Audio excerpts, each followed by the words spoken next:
Welcome to the Conscious Community Podcast, brought to you by Conscious Community Magazine.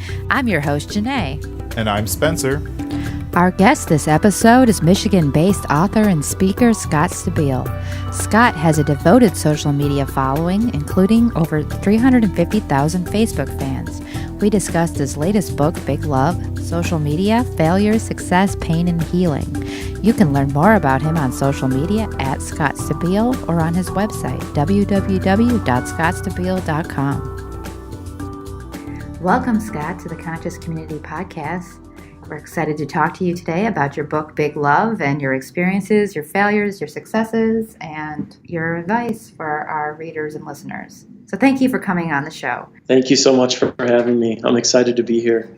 Your book, I just finished reading it, and I enjoyed it. Thank you. I noticed you talked a lot about authenticity in your book, and I really feel like that's an important issue. We actually had J.P. Sears on our first podcast, and he talked a lot about being authentic to yourself and accepting your weirdness, and I felt that you were doing that as well. And what would you like to talk about an experience that made you realize that being true to yourself is key to happiness, essentially? Wow, I could think of many experiences. I mean, I would certainly say the first thing that comes to mind would be my sexuality. You know, I'm a gay man, and it took me years to become comfortable with that fact, and years to not just acknowledge it in myself, which took a long time, but then to come out to the people in my life and to the world. And I have to say that was one of the most freeing experiences of my life. I mean, it didn't all happen at the same time, but the more I was able to just kind of own my sexuality and be okay with who I am, and then start to share that with friends and family members and live my life in accordance with who I am. You can't, there's no accounting for the amount of freedom that comes from living in your truth. So that's certainly one example of it for me. One thing that I've seen in my own life, and I've been trying to cope with and get my mind around, is external pressure that you get from society to conform or to be a certain way. And I've really gotten to the point where I'm just kind of like, look, this is me, and I will be miserable and unhappy if I don't just be who I am. And if anyone else has a problem with that, like, that's their problem. It's not my problem. So, right. I mean, do you feel that that's really like a kind of a fundamental, like, human, like, right to be who you are? Like, or do you think that everyone should conform to society and do what's expected of you, and that there's something wrong about being different? No, I mean, I'm not a big fan of conformity and conditioning. I believe we're all conditioned from day one, basically, to be a certain way, to fit into a certain box, to believe a certain faith, to do this, to do this and to do that. And I think so much of life, so much of the journey of life, especially if you're choosing to journey through life with a bit more consciousness and a bit more awareness, a big part of that journey is going to be, as you were saying, coming to terms with the parts of yourself that are falling prey to that conditioning. And I think that, and moving beyond those parts. And I think that the only way we can do that is with some really deep self-exploration, because we're told from such a young age to be certain ways that we don't even often know who we really are. We don't even really understand what is true for our heart and what is a part of this conditioning. And it's only when we do some deep exploration and start to recognize, like, wait a minute, do I really believe this? Or was I just trained to believe this? And this doesn't really resonate with what's going on with my heart. And when you can start asking yourself those questions, and when you can be honest with the answers and start living your life in accordance with those answers, you start to see that you're automatically going to be different, because no one can fit into the parameters that are expected of us. And I think it's, I'm always encouraging people to be who they are in the world, because what happens, it's like, Spencer, you're working on that in your life. I'm working on that in our lives, in my life. And the people who see us and see the work we're doing in the way of authenticity, they're going to, I believe, some people are going to judge us, but people will always judge no matter who you are. So let them judge you for your truth, because they're going to judge you no matter what. But more than that, you're going to inspire people to show up in their lives authentically. They're going to be inspired by your choices and how you're being courageous enough to be who you are and to be different. And there's no saying how many lives you're going to touch when you do that. I think it's interesting in the current political environment, the idea of being true to yourself and knowing what you feel versus what those around you feel. I think that there's a lot of pressure to be a part of a tribe. It's almost like tribal warfare is going on in America. What advice would you have for people who are in a situation where they feel like they cannot be true to themselves because they will be exiled from, let's say, their community, their tribe? What I would say in general is, if you're finding yourself unaligned with the tribe around you in a way that's affecting your life negatively, I would really look at why you're choosing to be a part of such a tribe. I mean, I write a chapter in the book about my experience being in a cult, and it took me, I was a part of that community for 13 years, and it took me a year to get from the time that I knew I needed to leave to get to the point of leaving, in part because I understood that if I walk away from this guru, I could lose my community of friends. And these were the closest people. They were like family to me. And that's exactly what happened. I left him, and he told them to leave me, and that's what they did. But ultimately, it's like, why, when we're looking around and we're seeing that we're not resonating or connecting with the choices and actions and beliefs of those people that we're bringing in to be our closest family or friends, it's always worth asking, well, wait a minute, what's going on? Like, if all of these people are thinking one way and I'm thinking something totally different that's at complete odds with what they're thinking, why am I choosing for these people to be, my tribe? And how might I be limiting myself and the possibilities to engage, invite, attract others who might be more aligned with who I'm trying to be in this world? You know what I'm saying? Mm-hmm. Yeah, that was my own experience when I had spent from age, I don't know, maybe 4th or 5th grade through age 35, I was seeking approval from my family and my community, and just, it seemed like no matter what I did, I was never making them happy. And I looked at myself in my early mid-30s, and I was 20 pounds shy of 300 pounds. I felt like I was going to drop dead of a heart attack. I was miserable. I didn't like my job. I didn't like my life. And I just thought back to who I wanted to be when I was, a teenager. And I was like, this is not what I wanted to be. And as soon as I started that process of trying to rediscover myself and go towards the things in life that I had always saw as goals and objectives for myself, my tribe, so to speak, reacted in utter horror and acted like I had just totally lost my mind and completely rejected me. And I had a very painful experience of having to, totally rebuild everything from the ground up, from nothing, when I honestly kind of wish I had just never tried to do that to begin with and just stayed true to myself that whole time. I wouldn't have had to go through that process in midlife, and rebuild everything. They probably would have rejected me when I was 17 instead of when I was in my mid-30s, but at least I would have been that much closer to those goals instead of trying to reach them again in midlife.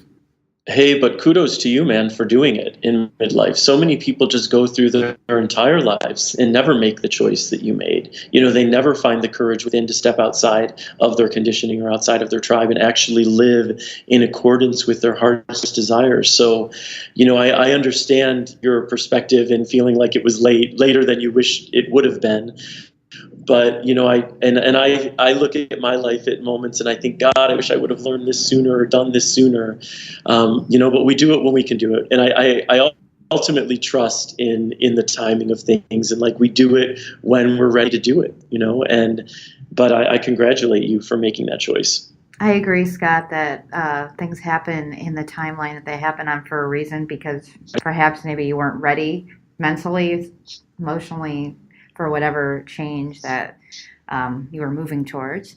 You have quite a large Facebook following. I'd like to ask you about how social media has played into your career and how it has changed or even created certain paths for you. Yeah, it's been huge. I mean, without Facebook, this big love wouldn't even exist. My book wouldn't be here. In part, I mean, look, I know the publishers were really excited about my writing, but they were also really excited that I could come, I could show up with a platform already in place. So from that perspective, in terms of career and writing and it's helped incredibly to have a large community on social media. On a personal level, it's been even more important. I mean, the support and love that I feel in, especially on Instagram too, but especially on Facebook, because that's where most of my community is. It's been extraordinary, and to watch it grow over the past 5 years, and to watch it, shift, and to see people sharing, really honestly about themselves, and to see how I've grown from just sharing really positive Pollyanna type posts to really speaking about my fears, my insecurities, and my pain and my story, and watching, the community respond in kind. It's been a really powerful outlet for me, and I know that social media gets a bad rap, and I think in some instances it's warranted, and it's certainly in this environment. You reference the state of our country and world right now, and in this political environment, there's a lot of ugliness happening on social media, but I feel like we can take responsibility for the type of page we create and the type of energy that we have when we're showing up.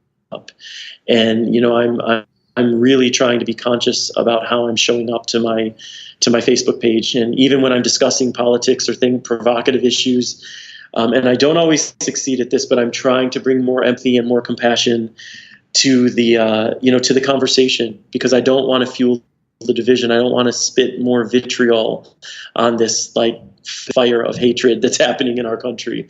So I think we can, this, we can use social media incredibly positively if we choose to. And when we choose to, again, we encourage others to do the same. And I think that we have we can have a powerful impact. Oh, I agree. I feel that in itself, it is a totally neutral thing, and it's up to us to make it into something positive and not focus on the negative aspects, such as bullying and the trolls, etc. One thing that's come up, because I'm pretty active on social media, and a common critique that I've heard is kind of this sentiment that by talking about so-called negative things, that's being negative. So if you talk about, abuse, or if you talk about drug abuse, or if you talk about the bad things that are happening in the world, that's quote unquote being negative. And I'm not sure exactly if it's just upsetting the people and they don't want to hear things that are upsetting, or I've even heard sometimes expressed by these kind of that the law of attraction. Some people take it to the point where you're making these bad things in the world happen by talking about them. And I always felt that was kind of the part of being conscious. You don't necessarily want to nonstop hammer on about positive. Everybody love, kumbaya, hold hands. Because if you don't discuss the hard things, that's not helping them. That's not helping solve the problem. They're still there.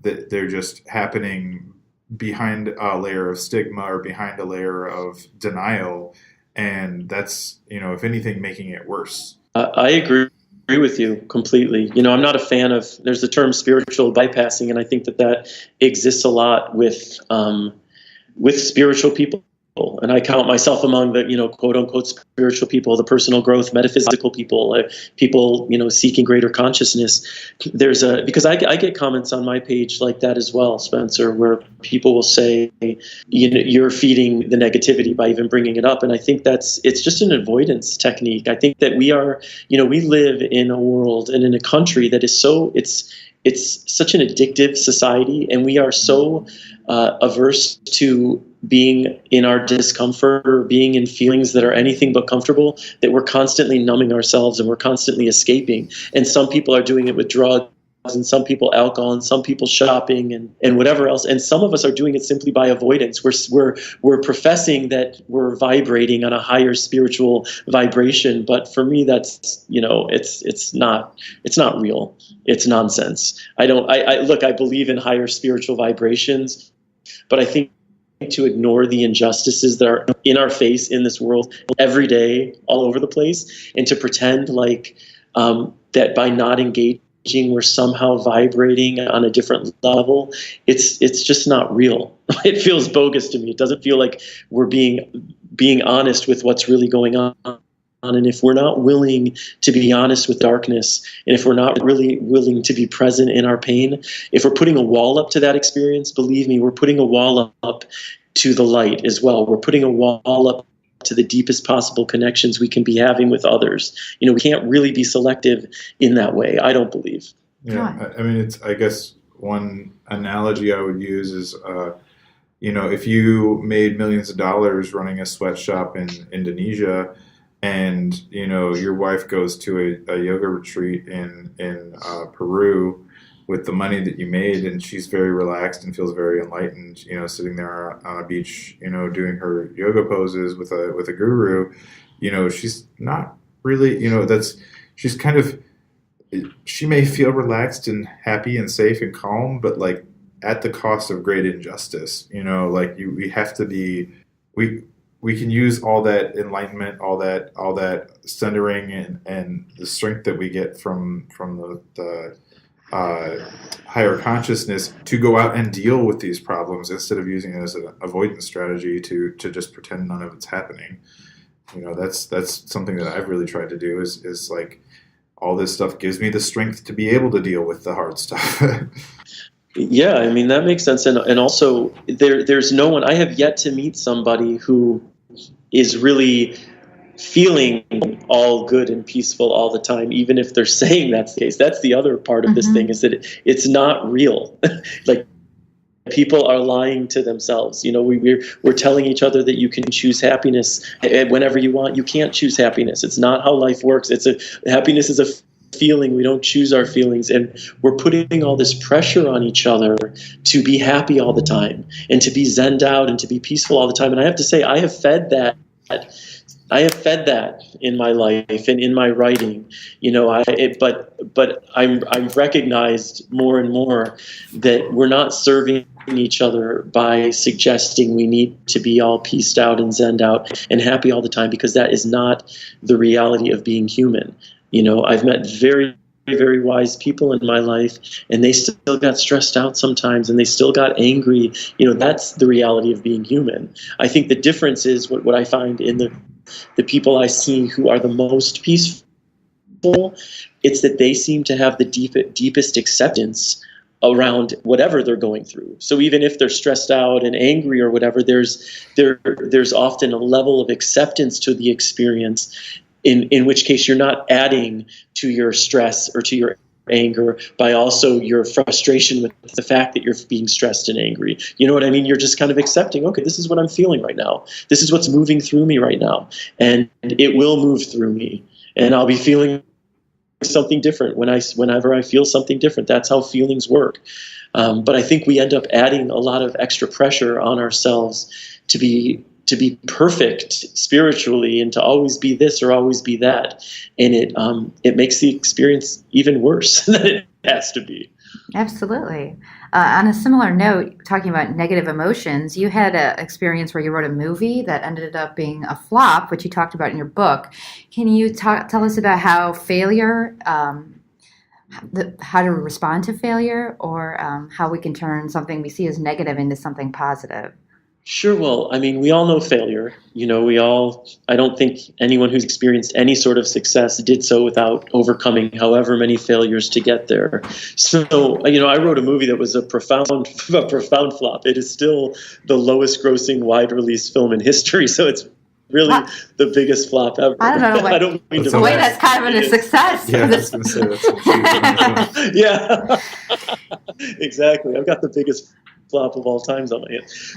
But it's, so that chapter, which is called Flop, that failure, I mean, it forced me to look at failure and success through a couple different lenses. One, I put so much of the success of my experience writing the film on how it did in theaters and how it was received by critics, without honoring the journey of writing a film and the fact that I have a lot of incomplete scripts, in my computer right now, and the fact that I finished this screenplay, you know what I mean? And the fact that this screenplay was turned into a movie, like, are these things not successes along the way? And I think that we can tend to be very, very hard on ourselves and get very discouraged by failure in general. But the reality is we're all failing all the time. And if you're not able to move beyond your failures, or if you keep yourself from taking risks because of the fear of failure, you're doing a profound disservice to yourself. So to anyone listening, I would say expect to fail in life. That's part of it. And just keep taking chances. And what I also came to view around the film was, like, how do I really define success? What is success for me? Is success a movie that does really well in the theater? Is that how I define success for my life? And the answer is no. I mean, when I really looked at what it means to me to be a successful human being, I feel most successful when I'm aligned with the energy of love and when I'm acting from compassion and kindness in my life. Like, when I'm showing up to my relationships from that place, I feel like I'm being successful. And make no mistake, I fail in that world as well. I fail in the world of personal development a lot. I'm not always showing up in a loving way and in a kind way and in a patient way. But I can bring awareness to those moments and get myself back on track. And that will always be success for me. Trying after a big failure, the fact that I didn't let the Oogie Loves, which was the movie, keep me from writing and keep me from sharing my creativity, that's success. Moving on from our failures in a courageous way, that will always equal success. We can't let these fears rule our lives. And I say this as someone who has let fear of failure, of judgment, of change, of the unknown. I've let it rule a lot of my life for a long time. And I've come to find that they don't have to. We can simply move forward with our fears, recognize them, recognize I'm afraid of failing. I have a new book out, and I just told you what success really means to me around love and all that. And my mind and my ego are still consumed with, like, oh, I hope the book does well, and I hope people like the book, and I hope they don't think I'm a crappy writer. All of those things are also natural, and I understand that, But when we sink into what's really, really important and meaningful in our lives, we're usually going to come back to love, and all of the things that love and connection invite in our lives. I was mention something earlier when we were talking about social media. Did the process, this is something that I don't know, I feel like there's probably a book in me somewhere at some point.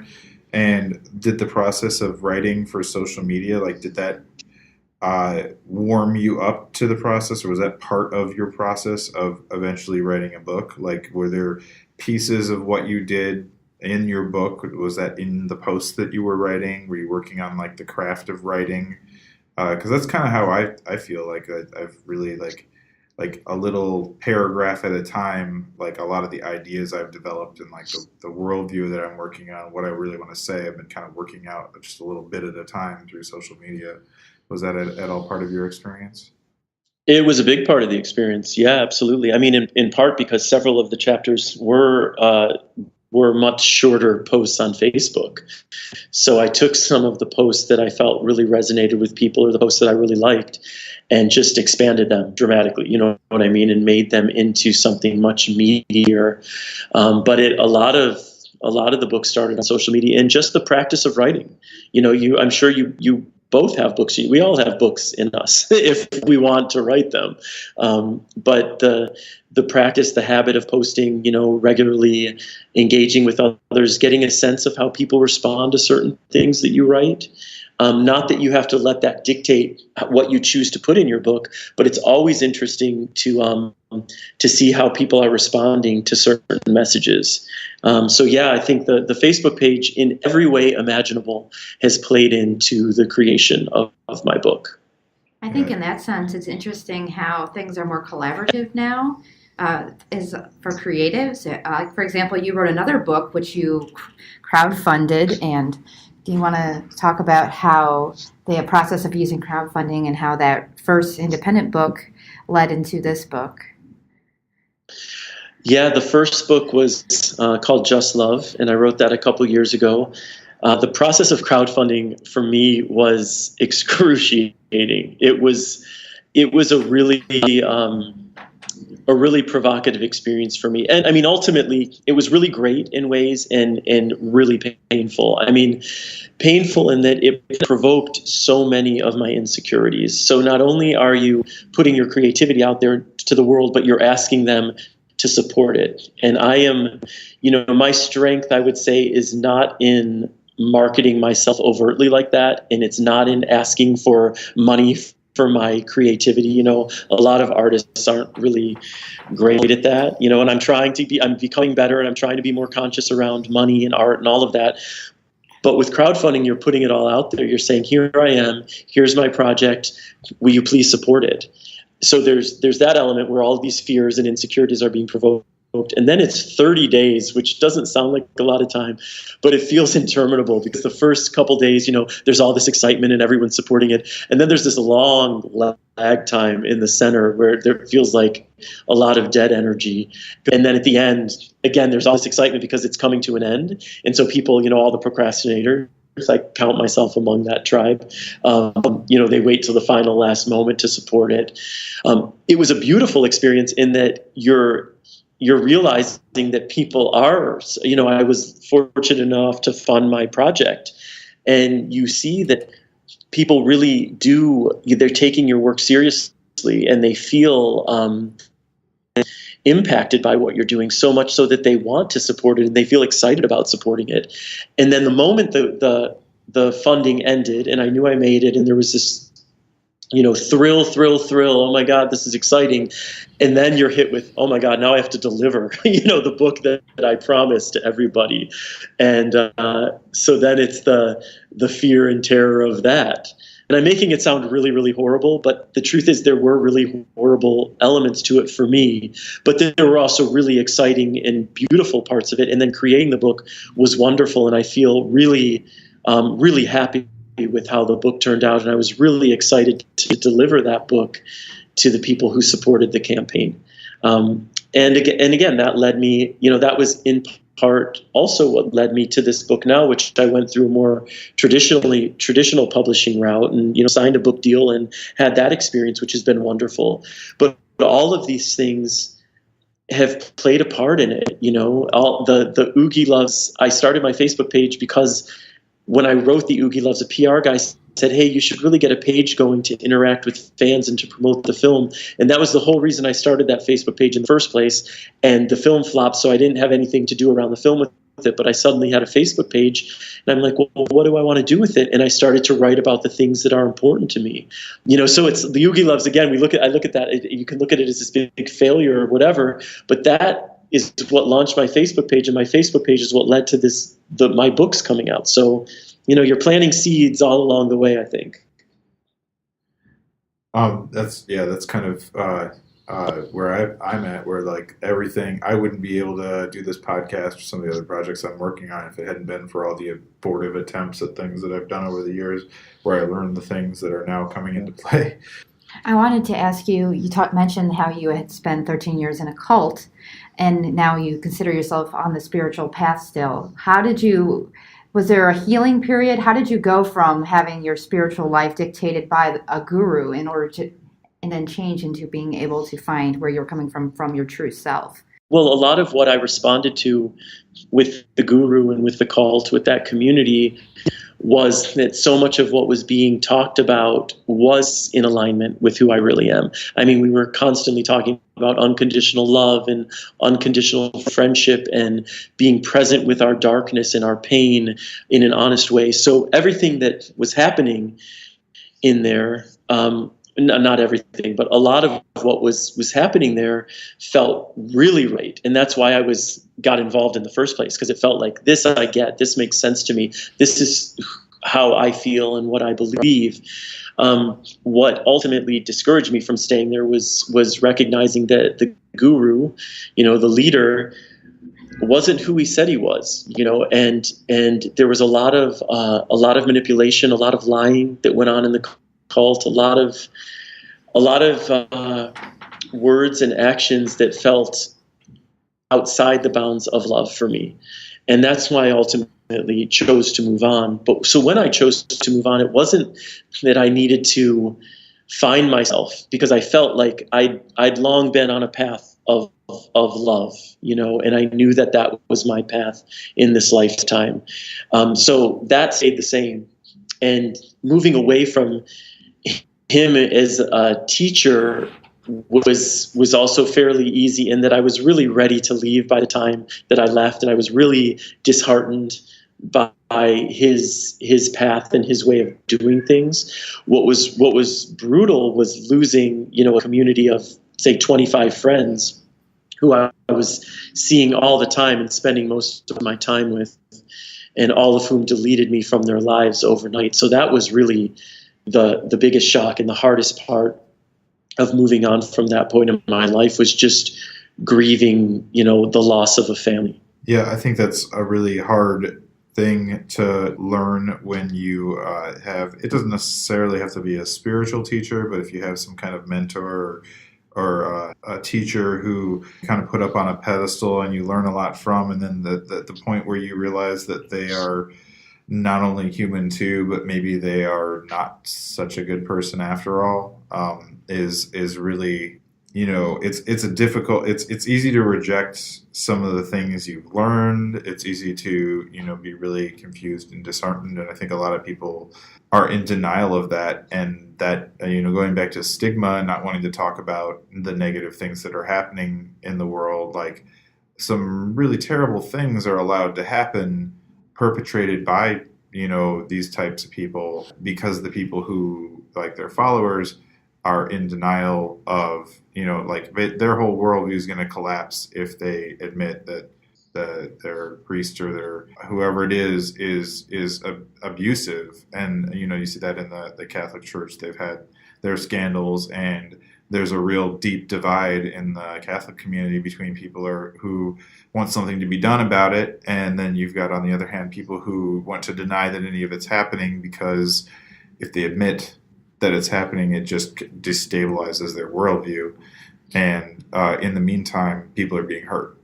And that's really, it's true. And that's really where, I've, a lot of the biggest conflicts in my life has been that I'm not gonna shut up to protect somebody's feelings about whatever it is that they I feel like people are being hurt and exploited, and that may be painful and it may be difficult truth, but as a human being, I owe it to the people who are being hurt a lot more than I owe it to the people whose feelings are going to be hurt if I don't say something. Absolutely. I mean, look, we need more consciousness in our world overall, on every level. And we certainly need more consciousness in our world in the realm of injustice.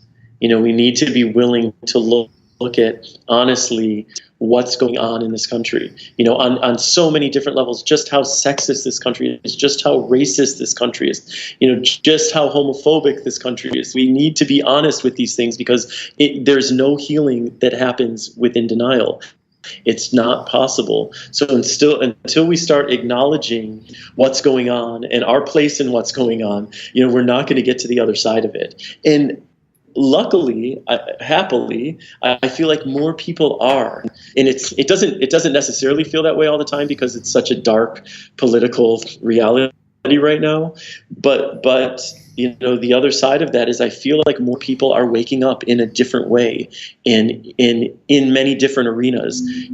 waking up spiritually, waking up politically, waking up socially in all these different arenas. And it's happening because I believe, because the darkness it just feels so big and so overwhelming that it is shaking people, out of this zombie shell that so many of us live in and have lived in. And I understand, look, I'm not professing myself to be someone who's always spoken up about everything or who even speaks up about everything still. But I'm certainly not the zombie I once was, and if we want to create more healing and compassion and consciousness in this world, I believe love makes noise in the face of injustice. So we got to keep speaking up. In a similar vein of talking about healing, as a writer, do you feel that writing is a way to help yourself heal? We've talked to other guests about this, about the process of art and how the creative sphere attracts broken people. Do you feel that the pain in your life has led you to be a writer and that writing is therapeutic for you? Yeah, I'll say a couple things. One, I think that everybody is broken to some extent. So that's definitely true. I think the creative sphere maybe attracts people who are willing to play in that world and look at it in a different way. Writing has been a huge gift for me in terms of healing and growth and understanding. And I've used it. I mean, writing the book certainly was a very empowering experience. And, there are a few chapters especially that are fairly heavy, and writing those chapters and reliving those pieces of my life brought up a lot of emotion. And I welcome emotion and re-grieving, if that's what's called for in the moment. But even beyond the book, the moments when I'm working through stuff in my journal, or on the computer, if I'm really raging and angry about something and I vomit it out, on the page and work through it in my writing, it always serves me. And I believe it will serve anybody. I think writing is such an amazing tool to process pain for anyone who knows how to write. And most people listening, I'm assuming you know how to write, which means you can write. So just because I've often been so surprised by where I start when I want to process something in my writing and where I end up. And where I end up is often with so much more depth of clarity and understanding and consideration of ideas and outlooks that I didn't even consider when I first sat down to write. And that's one of the gifts of writing. I think it's a great tool. And all the arts, I think, are great tools for processing everything. For me, writing's my go-to for that. You talked in your book about how the heroin epidemic has touched your life, and it's something that's touched my life. I think it's, at this point, most Americans have at least, somebody in their life who's been affected by it. One of the things, and I've also asked other guests about this, and something that I really struggled with is the conflict between wanting to help someone who is grappling with addiction or grappling. It often takes the form of addiction, but it may be some other, destructive impulse in their life, whether it be, gang involvement or any type of behavior that's dangerous and suicidal to an extent, or suicidal ideation, whatever it may be. Where does the line between trying to save someone and being a violation of their own will by trying to force help on them? Like, where is that for you? Where do you draw the line between offering help and refusing to engage anymore because they will not help themselves, and they you at some point you're putting your own stability, your own safety in jeopardy if you continue to try and help someone, and if they're just going to keep repeating their behavior. Where do you draw that line? How would you describe that? I think it's a great question. I think it changes with every person and in every instance. I don't think that there hasn't been a clear, with every friend or family member who's been going through something that I've decided to, engage with. It's been a different circumstance circumstance. So I think ultimately it comes down to considering a couple things. I recognize in general that a person is always going to be responsible for his or her own choices, so that no matter what I do and how I insert myself in the situation, that person ultimately is going to do whatever he or she wants to do. So one, I think it's important to release yourself of ownership over another person's choices, because when we do that, especially with people who are dealing with addiction, how can we possibly take responsibility for another person's addiction? We'll beat ourselves up and we'll blame ourselves for what they're doing, but ultimately that's not for us to own.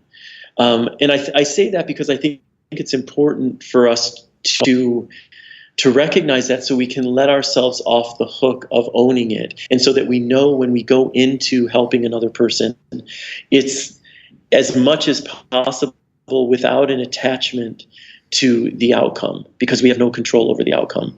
In terms of how much you, for lack of a better word, should help another person, I think that you always need to be checking in on where you are in your life with your comfort level. How is it feeling to be involved in this person's addiction or in their recovery?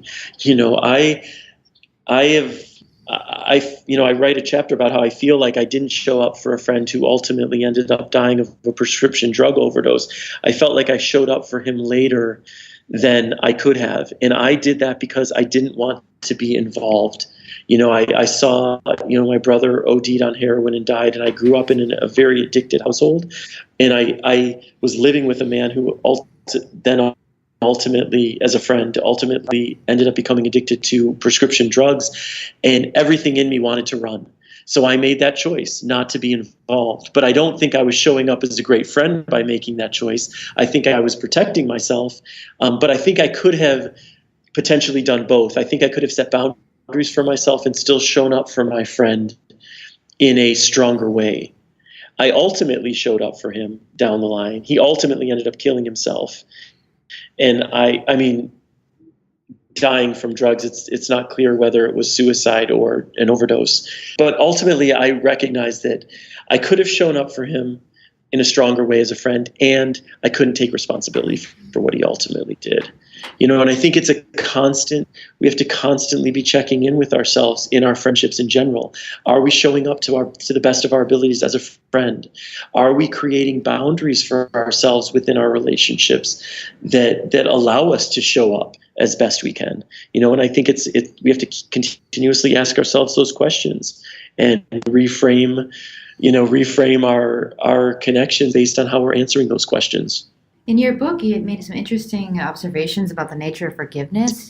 You talk about your parents being murdered and having to come to terms with that. And you also mention people who don't feel that they need to forgive. Can you elaborate on those ideas? Sure. Well, look, I believe in forgiveness. Basically how I view forgiveness is it's love. It's a mandate of love. If I see something as unforgivable, to me that means that the darkness that lives in someone's actions is greater than the light and love that lives in my heart. And I simply don't believe that's the case. So I'm committed to forgiveness. I think the path to forgiveness is empathy. 9.9 out of 10 times. It's when we take the time to imagine what it's like to walk in that other person's shoes who's wronged us.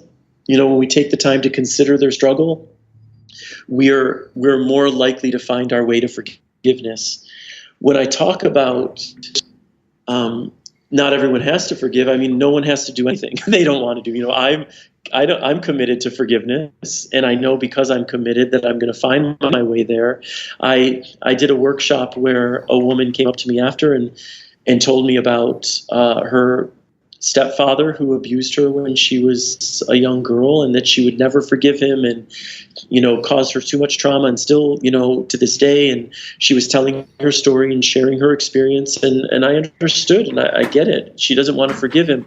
What I was feeling from her, though, was that she was still on some level being ruled by this experience. And obviously it's a very traumatic experience, and I'm not trying to belittle her experience in any way, but I felt like she was not able to move forward in her life the way she wanted to, in part because she hadn't found a way to forgive the man who did this to her many, many years ago.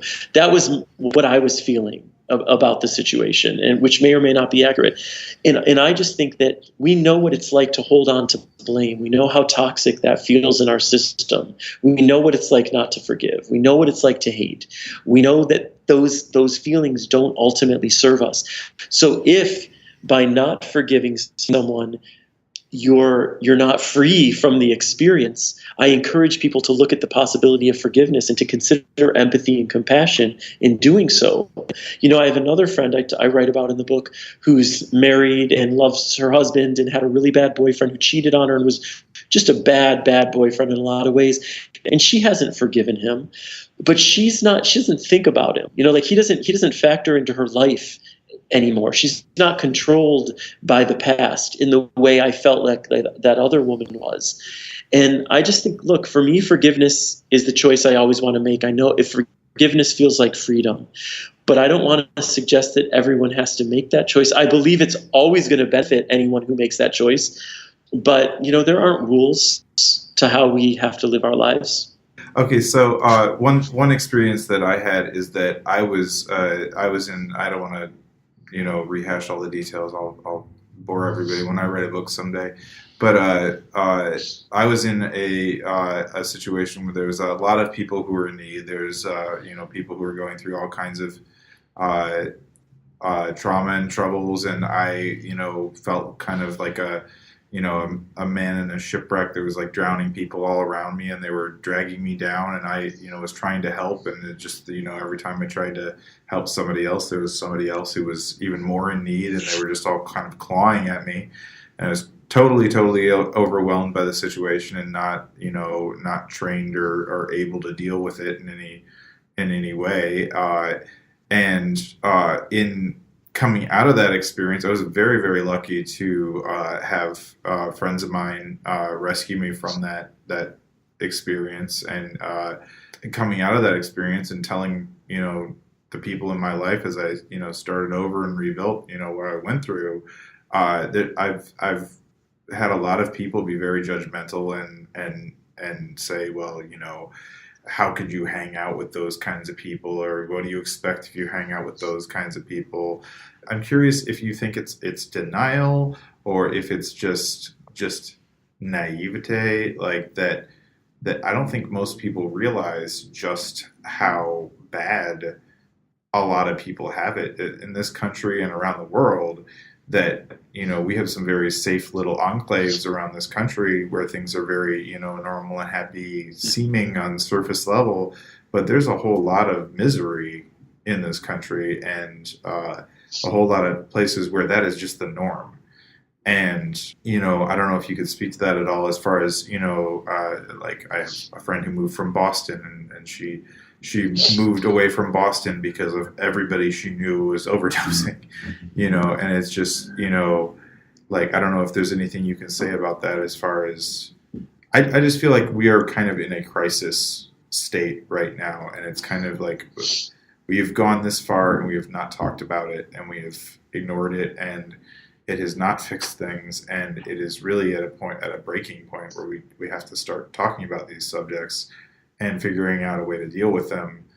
And it is not a reflection of you being a bad person if you go, if you move to Boston to go help deal with the opioid crisis, you're not hanging around the wrong kind of people, so to speak. Like that, this is life for millions of Americans. And I don't know if there's anything you have to say on that, but that's just, I feel like your experience and your story with your brother and everything is probably more common than most people realize, or than a lot of people realize who are, maybe they're not exposed to that, or maybe they don't want to admit that it's happening in their own hometown.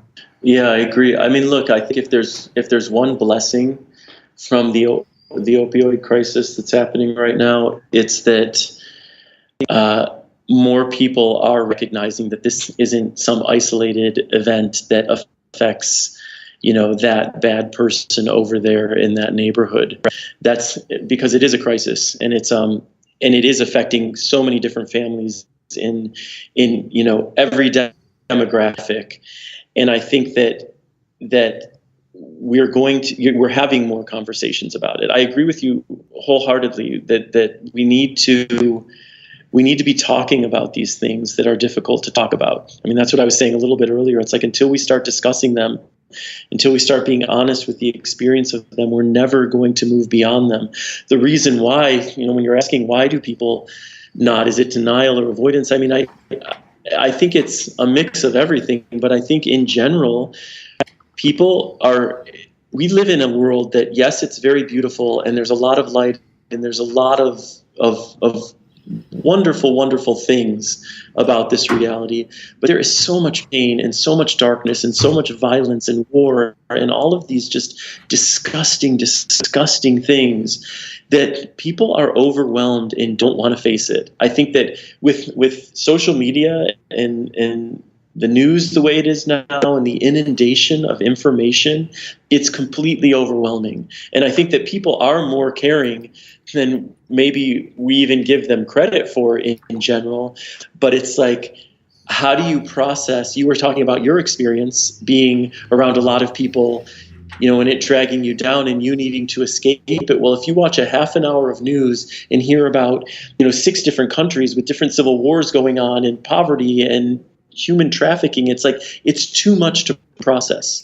And I really think that along with having these types of conversations where we're saying, hey, this exists, addiction exists, I think one of the other blessings that could come from this opioid crisis, and I'm not suggesting that it's a blessing that it's happening, but if I look at another gift that can come from it, lift some of the stigma around addiction, because those addicted to drugs and alcohol still have this horrible stigma placed.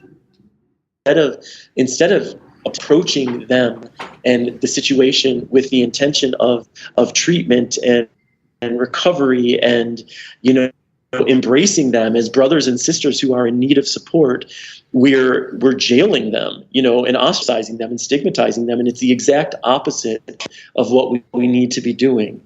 So maybe the fact that this opioid crisis is spreading into so many communities will help lift that and help show the need for more treatment and support instead of, ostracization, I can't even say that word, instead of stigmatization and imprisonment. These conversations need to happen. We need to be more vocal. We need to be more open, and what you're doing with your podcast is a manifestation of that. What I'm trying to do with my Facebook page is a manifestation that people are out there doing this. They are out there trying to bring these conversations to the forefront in a different way, and you're going to inspire others to do it simply by the fact that you're doing it. And that's ultimately all we can do. That was actually, I thought of the idea of doing a podcast probably, I've kicked the idea around for years, but I really started thinking about it probably about a year ago, because I'd been, ever since I went through this horrible experience, I've been ranting and raving on social media, and I was very, very angry at first, and most of the things I had to say were very, very angry at first, and after a while, in my head, my tone had changed, and I was more trying to discuss solutions and trying to dialogue about these subjects and just all the same subjects that we've been talking about.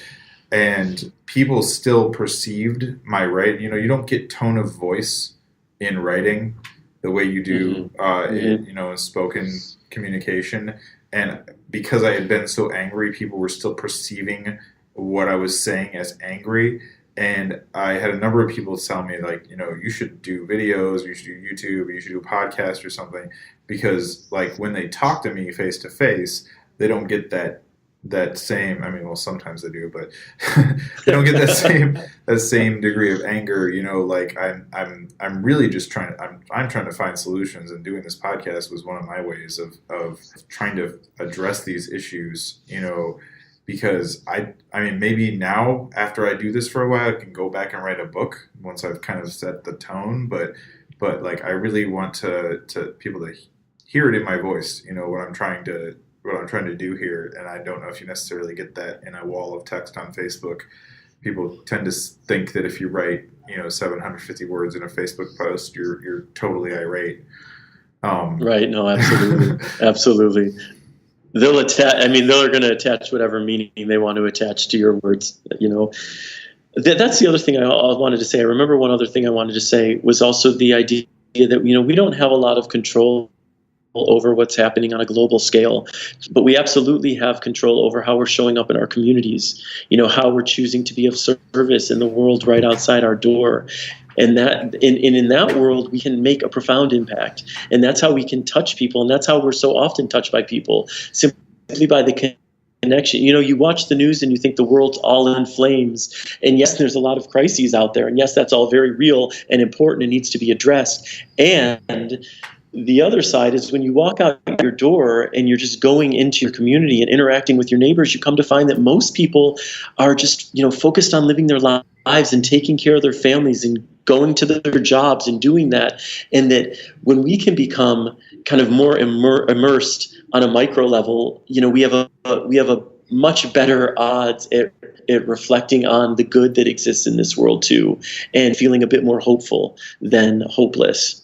Well, absolutely. Well, I'd like to thank you, Scott, for coming on the Conscious Community Podcast. Spencer, do you have anything else for Scott before we go? Honestly, I could keep talking. This is all such interesting stuff for me. I could keep talking all day, but we've gone just over an hour here, so I'm sure you've got other stuff to get back to. Where can our readers? Where can they get your book? I'm assuming Amazon. Is there a preferred way that you'd like us to ask them to look for your book, where you make a better cut? Or? No, wherever they. It's online everywhere. No. It's online everywhere. It's in most bookstores. If it's not in your local bookstore, please have them order it for you. But you can get it anywhere. And there's an audiobook. I do the reading of it, and it's it's an ebook. It's anywhere. It's easy to find, and however you like to read your books. And how do people find you on Facebook? If they just search for me as Scott Stabile, it's STABILE. They'll find me on there. And then my website's scottstabile.com. If you're into Instagram, I'm on there too.